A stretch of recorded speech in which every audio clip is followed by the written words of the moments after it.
بسم الله الرحمن الرحيم. السلام علیکم ورحمۃ اللہ وبرکاتہ۔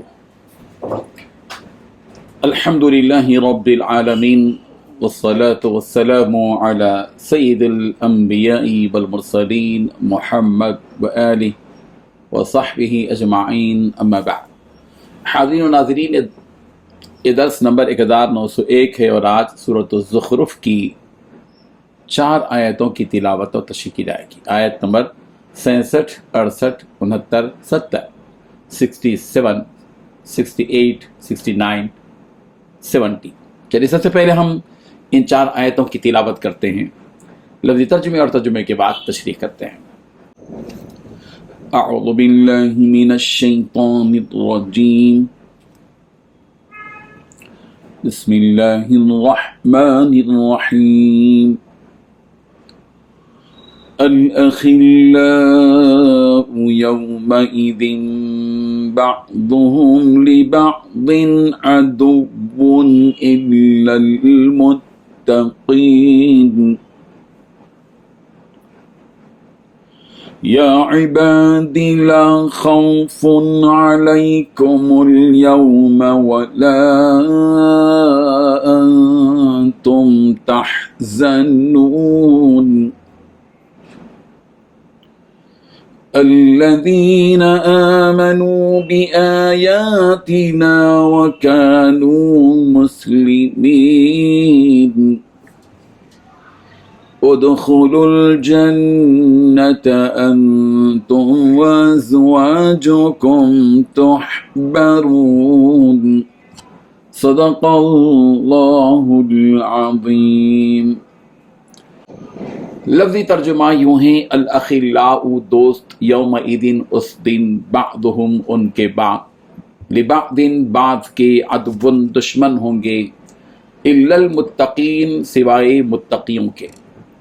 یا عبادی اے میرے بندو، لا خوف کوئی خوف نہیں، علیکم تم پر، الیوم آج، ولا انتم اور نہ ہی تم، تحزنون غمگین ہوگے، الذین وہ لوگ جو آمنو ایمان لائے، بآیاتنا ہماری آیتوں کے ساتھ، وکانو مسلمین اور وہ تھے فرما بردار، ادخلو تم داخل ہو جاؤ، الجنت جنت میں، انتم تم، وازواجکم اور تمہاری بیویاں، تحبرون تم خوش کیے جاؤ گے۔ ترجمہ یوں ہے، اس دن تمام دوست ایک دوسرے کے دشمن ہوں گے سوائے متقی لوگوں کے، جن سے کہا جائے گا کہ اے میرے بندو، آج تم پر نہ کوئی خوف طاری ہوگا اور نہ ہی تم غمگین ہوگے۔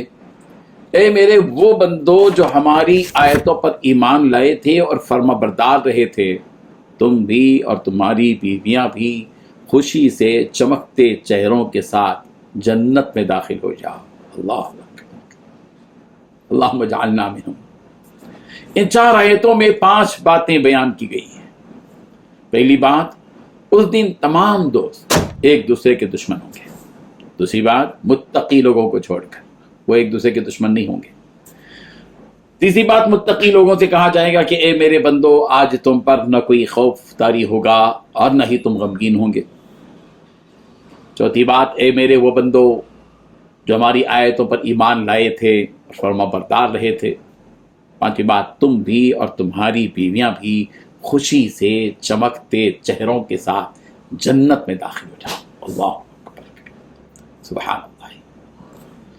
بزرگان محترم، قیامت کے آنے کے بعد کیا حالات پیدا ہونے والے ہیں بیان کیا جا رہا ہے کہ مشرکین آج اس دنیا میں تو ایک دوسرے کے جگری دوست ہیں، ایک دوسرے کے ہم نوا بنے ہوئے ہیں، لیکن انہیں یہ نہیں معلوم کہ جس جگری دوست کے ساتھ آج یہ دنیا میں رہ رہے ہیں، وہ کل قیامت کے دن ان کا دشمن بن جائے گا اور اسے ملامت کرنے لگے گا، اس لیے کہ دوست اپنے دوست کے طریقے پر ہی چلتا ہے۔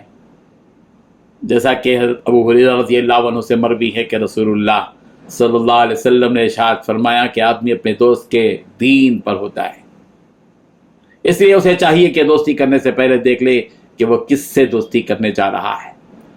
یہ دونوں مشرکین بھی شرک کے راستے پر چلا کرتے تھے، اور ان میں سے کوئی دوسرے کو سیدھے راستے کی جانب بلایا بھی نہیں کرتا تھا. دوست تھے دنیا میں. اس لیے کل قیامت کے دن یہ دونوں بھی ایک دوسرے کو برا بھلا کہہ رہے ہوں گے کہ کاش میں تجھ سے دوستی نہ کرتا، تیرے بجائے کسی ایمان والے سے دوستی کر لیتا تو شاید مجھے آج یہ دن دیکھنا نہ پڑتا. لہذا ہمیں بھی چاہیے کہ جب ہم کسی کو اپنا دوست بنائیں تو پہلے یہ جانچ لیں کہ وہ کیسا ہے، سچا ہے، جھوٹا ہے، امانت دار ہے، خیانت کرنے والا ہے، وعدہ وفا ہے، بے وفا ہے، حیادار ہے، بے حیا ہے، منحوس قسم کا، نالائق قسم کا ہے یا صحیح قسم کا آدمی ہے، اچھی عادتوں والا ہے، نرم دل ہے یا سخت دل ہے، ظالم ہے یا انصاف پسند ہے، احسان کرنے والا ہے یا دوسروں کے ساتھ برا برتاؤ کرنے والا ہے. دیکھ لیں اس کی عادتیں کیسی ہیں، وہ نیک ہے یا بد ہے. اگر برا رہے گا تو برا ہی اثر ہم پر چھوڑے گا. ظاہر ہے کہ کوئلے کی دکان کے پاس بیٹھے ہیں اور کپڑے کالے نہ ہوں، یہ ہو ہی نہیں سکتا. عطر کی دکان میں عطار کے بعد وہ بیٹھیں گے تو خوشبو لگ ہی جائے گی. اللہ تعالیٰ نے فرمایا کہ اگر دو متقی لوگ آپس میں دوست رہے ہوں گے تو کل قیامت کے دن بھی وہ ایک دوسرے کے دوست ہی رہیں گے، کیونکہ متقی لوگ اپنے دوست کی رہنمائی کرتے ہیں، اسے سیدھے راستے کی جانب بلاتے ہیں، اور اگر اس میں کوئی برائی دیکھے تو اسے ٹوکتے ہیں تاکہ وہ اس برائی سے پرہیز کرے، جس کا نتیجہ یہ ہوگا کہ کل قیامت کے دن بھی یہ دونوں متقی دوست رہیں گے آپس میں. حضرت نقاش علیہ الرحمٰن نے اس آیت کے شان نزول کے سلسلے میں فرمایا کہ یہ آیت عقبہ بن ابی معیط اور امیہ بن خلف کے بارے میں نازل ہوا. یوں کہ عقبہ نبی رحمت صلی اللہ علیہ وسلم کے پاس آ کر بیٹھا کرتا تھا. اس پر امیہ نے اس سے کہا کہ میں تیرا چہرہ اس وقت تک نہیں دیکھوں گا جب تک تو محمد سے ملاقات کرنا نہ چھوڑ دے اور ان سے منہ نہ بولے. تو عقبہ نے وہی کیا جو امیہ نے کہا تھا.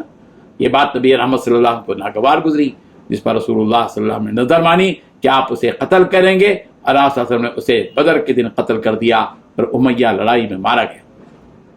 اللہ تعالیٰ متقیوں کے بارے میں فرما رہے ہیں کہ ان سے قیامت کے دن کہا جائے گا کہ تم نے اپنی ساری زندگی مجھ سے ڈرتے ہوئے گزار دی. آج یہاں ڈرنے کی کوئی ضرورت نہیں، آج کوئی خوف تمہارے پر طاری نہیں، اور نہ ہی کوئی گھبرانے اور غمگین ہونے کی ضرورت ہے. تم تو فرما بردار رہے.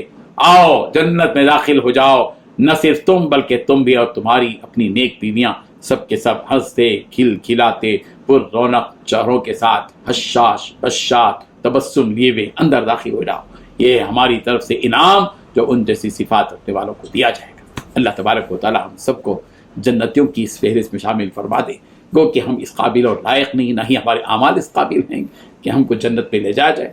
ہم اگر جنت میں جائیں گے تو بس رب ذوالجلال کے کرم ہی سے جا سکیں گے. اللہ تعالی ہم سب کو جنت عطا فرمائے. وآخر دعوانا ان الحمد للہ رب العالمین.